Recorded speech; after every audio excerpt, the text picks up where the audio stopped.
मला एक प्रश्न आहे आणि मला वाटतं हा प्रत्येक युवक युवतीच्या मनात हा सेम प्रश्न असणार आहे जे सावंतवाडीमध्ये राहत आहे. कुठेतरी आपला जो युवा आहे, आपल्या ज्या युवती आहेत, जे उच्च शिक्षण घेऊन आज घरात बसलेले आहेत किंवा जे आज शिक्षण घेत आहेत पण त्यांना जॉब ऑपॉर्च्युनिटीज कुठे आहेत, काय आहेत, काही माहित नाही.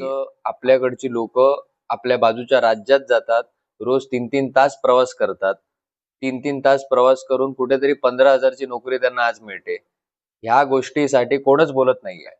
प्रत्येक युवक युवती आज सावंतवाडीमध्ये फक्त वाट बघतायत की आपल्याला कधी एकदा अपॉर्च्युनिटी मिळते आणि इथनं आपल्याला बाहेर जायला मिळतं. आणि ते पण 10-15 हजार एवढ्या छोट्या रकमेच्या नोकरीसाठी, जिथे त्यांना माहिती आहे की आपल्याला ग्रोथ नाही, पण आता पर्याय नसल्यामुळे करावं लागतंय.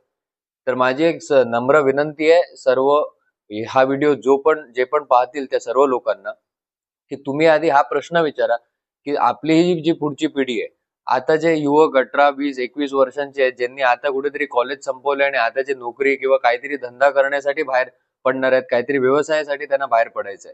तर आपल्यासाठी ह्या सर्वांनी काय केलेलं आहे?